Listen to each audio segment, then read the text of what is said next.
नमस्कार मित्रांनो, सुस्वागतम. लक्ष्मीच्या पावलांनी या मालिकेच्या आजच्या भागामध्ये कला जेव्हा घरी येते तर तिच्या कपाळावरील ते कुंकू बघून नयना विचारते की माझ्या लग्नाची चर्चा नेमकं त्या चांदेकरांच्या घरात सुरू होते आणि नेमकं त्याच वेळीस तुझ्या कपाळावर कुंकू पडते आणि ते कुणाच्या हाताने नेमकं आहे तरी तो कोण.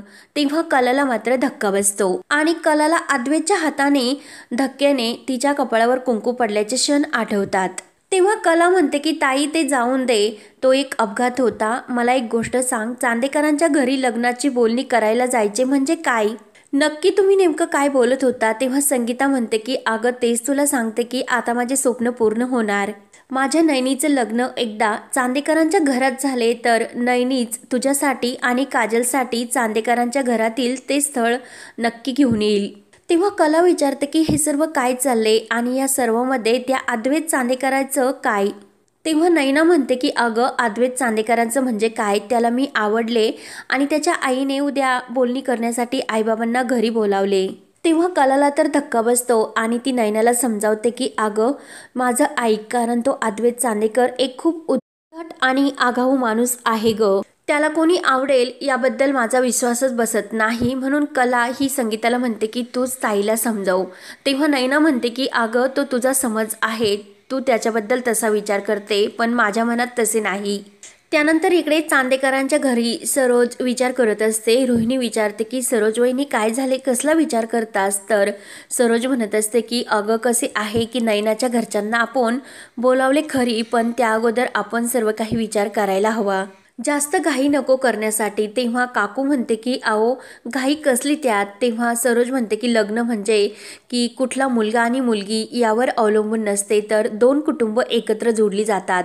म्हणून त्या अगोदर मला नैनाच्या फॅमिलीला भेटावेसे वाटते आणि त्यावर आपला निर्णय हा घ्यावासा वाटतो.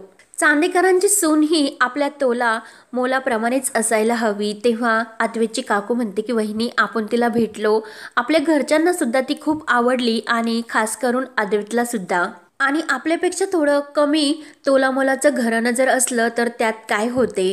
तेव्हा सरोज म्हणते की नाही अगं, आपण चांदेकर आहोत आणि आपल्या घराच्या परंपरा, प्रतिष्ठा, लौकिक आणि सुबत्ता या चारही गोष्टी आपल्या घराण्याने आजपर्यंत जपल्या आणि पुढे त्या जपल्या जावत यासाठी आपण जे काही आपल्याशी संबंध जोडणारे घराणे हे आपल्याच तोलामोलाचं असायला हवे. त्यामुळे आपण त्या मुलीबद्दल आजूबाजूच्या लोकांकडे सुद्धा चौकशी करायला हवे. ती कुठे राहते, तिचे घराणे कसे आहे, ती मुलगी आपल्या घरी कशी आली, त्यांच्या घरात कोण कोण राहते याबद्दल सुद्धा चौकशी करायलाच हवी. तेव्हा मात्र रोहिणी मनात म्हणते की सरोज वहिनींनी एवढं डिटेक्टिंग केले तर संपले सगळे. तेव्हा सरोज ही अद्वैतच्या काकूला म्हणते की मी उद्याच जाते आणि ही सर्व चौकशी करून येते. म्हणून त्या दोघी आतमध्ये निघून जातात. तर रोहिणी विचार करते की आता मी काय करू, काहीतरी करायलाच हवे. त्यानंतर इकडे कला संगीताला सांगत असते आपण त्या चांदेकरांच्या का मागे लागलो. तेव्हा नैना म्हणते की तो तुझा गैरसमज आहे, आपण त्या चांदेकरांच्या मागे नाही लागलो, ते आपल्या मागे लागलेत. कला म्हणते की जे काही असेल ते आता येतेच थांबवा, मला इतकेच सांगायचे. तेव्हा नैना म्हणते की मी का त्या चांदेकरांच्या घरी लग्न करायचे नाही. तेव्हा कला म्हणते की तो अद्वैत चांदेकर श्रीमंतीचा त्याला गजंड माज आहे.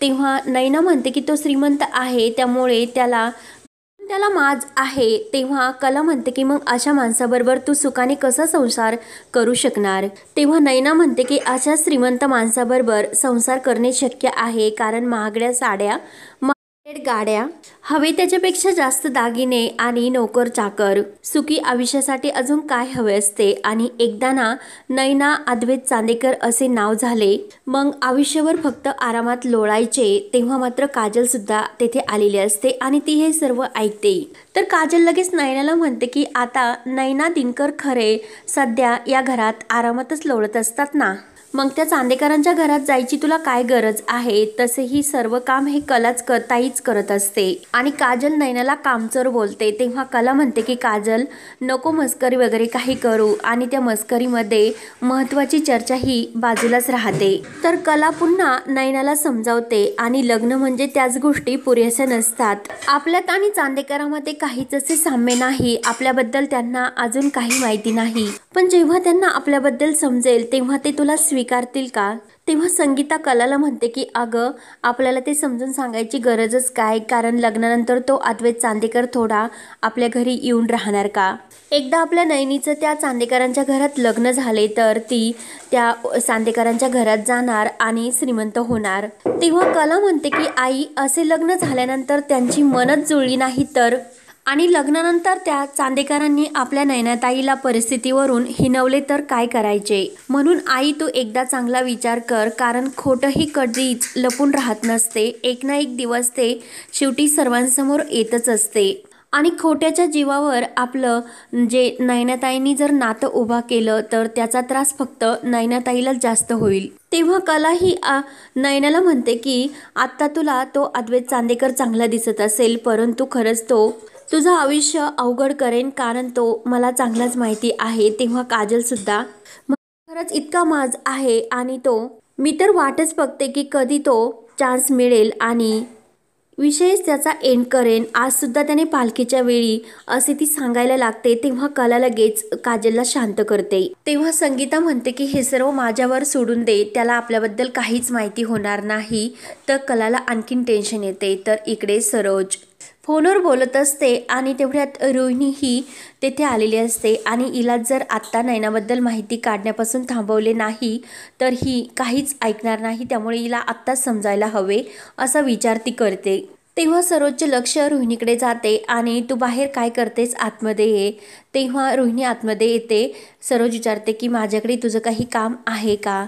रोहिणी म्हणते की अगं अद्वैतच्या लग्नाचं इतकं कशाला टेन्शन घेते, आणि इतक्या वर्षातून आपल्या घरामध्ये मंगल कार्य घडणार आणि आपल्या अद्वैतचं चांगलं होते, त्यामुळे मी खरंच खूप खुश आहे. आणि कधी अद्वैतचे लग्न होते ते तसे मला झाले.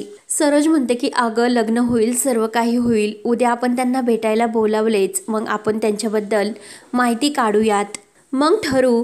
तेव्हा रोहिणी म्हणते की हो, कारण माहिती ही काढायलाच हवी.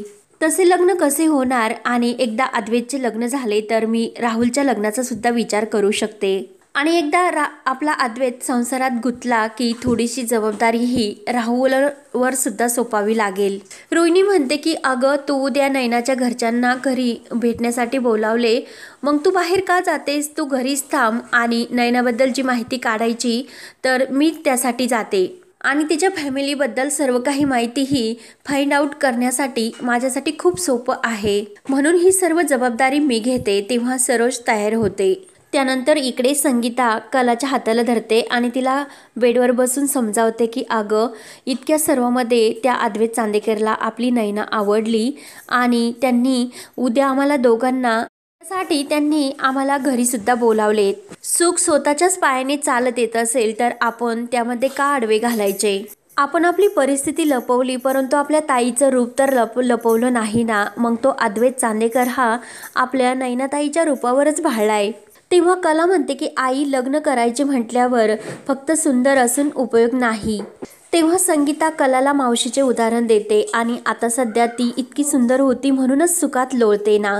तेव्हा कला म्हणते की आई तू तर काय दुःखात आहेस ग, तू पण सुखात आहे, आपण सर्वजण ते सुखातच राहतो ना.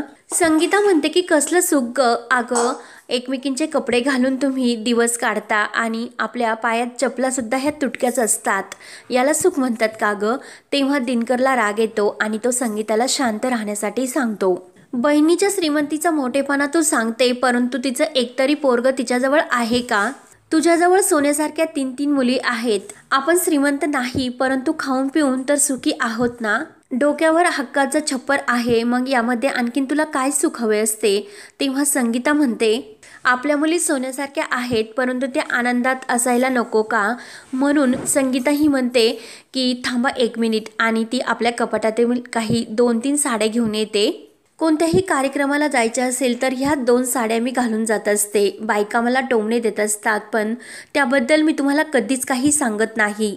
मला सांगता की तुमच्या सुखाची व्याख्या, तर तुम्ही सुद्धा तुमच्या सुखाची व्याख्या काय आहे हे तुमच्या तोंडून सांगा, कारण मला फक्त आपल्या मुली ह्या सुखात राहायला हव्या आणि लग्न झाल्यानंतर पैशासाठी तडजोड करू नये आणि त्यांचं लग्न धुमधडाक्यात व्हायला हवं, इतकीच माझी इच्छा आहे. मला समजते की तुम्हाला सुद्धा मुलींची काळजी आहे, पण त्यापेक्षा जास्त काळजी मला आणि चांदेकरांनी आपल्याला लग्नाची बोलणी करण्यासाठी उद्या बोलावले, त्यामुळे तुम्हाला यायचे असेल तर या, पण मी नक्की जाणार। तुम्हाला काय वाटते की मला माझ्या स्वार्थासाठी तिकडे चांदेकरांच्या घरी बोलणी करण्यासाठी जायचे का? घरामध्ये मी मोलकरणीसाठी राबते, त्याची तुम्हाला कधी लाज वाटली नाही आणि बोलणी करण्यासाठी जायला लाज वाटते का? तुमचं बोलणं हे लाख श्रीमंतीचं आहे, मग त्या बोलण्याचं मी काही लोणचं घालू का? आणि आपल्याला जगण्यासाठी पैसा लागतो आणि तो पैसा चांदेकरांकडे आहे, म्हणून मला माझ्या मुलींचं लग्न त्या चांदेकरांच्या घरात लावून द्यायचे, असे रागाने जोरात बोलत असताना संगीताला मात्र चक्कर येते। तर सर्वजण खूप घाबरतात, तर कला संगीताला धरते। काजल धावतच जाते आणि पाणी घेऊन येऊन संगीताला देते आणि जे पेपर्स असतात त्याने हवा घालू लागते। तेव्हा कला संगीताला म्हणते की आई, तू अजिबात काळजी करू नको, सगळं काही तुझ्या मनासारखे होईल। तर कलाचे बोलणे ऐकून नैना लगेच कलाला प्रेमाने मिठी मारते आणि मला माहिती होते की मला जे काही हवं असते ते फक्त तुलाच समजू शकते, आणि कलाला थँक्यू बोलत प्रेमाने मिठी मारते। तर कला संगीताला म्हणते की अगदी तुझ्या मनासारखं सर्व होईल, असे बोलून ती प्रॉमिस सुद्धा देते।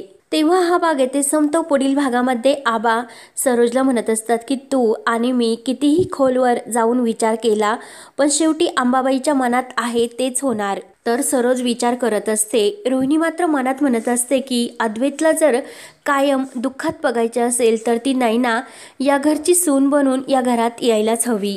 तर इकडे राहुल मला फोनवर सांगत असतो की तुझ्यासाठी आणि दादासाठी माझ्याकडे एक मस्त असे प्रपोजर आहे। तेव्हा नैना विचारते की कसले प्रपोजर? तेव्हा लगेच राहुल म्हणतो की तू मस्त असं रेडी होऊन तुम्ही दोघांनी मस्त असे डेटवर जायचे। तर अद्वैत हे ऐकत असतो आणि खुश होतो। तेव्हा मात्र राहुल मनात म्हणत असतो की मला माझा गेम जिंकायचा आणि त्यासाठी अगोदर तुझा गेम करणे खूप महत्त्वाचे आहे। तर कलाही नैनाला म्हणत असते की आपण तुझ्यासाठी दुसरा श्रीमंत मुलगा बघूयात, परंतु हा अद्वैत चांदेकर नको। तेव्हा आता पुढे काय होणार हे पाहण्यासाठी चॅनलला नक्की सबस्क्राईब करा। धन्यवाद।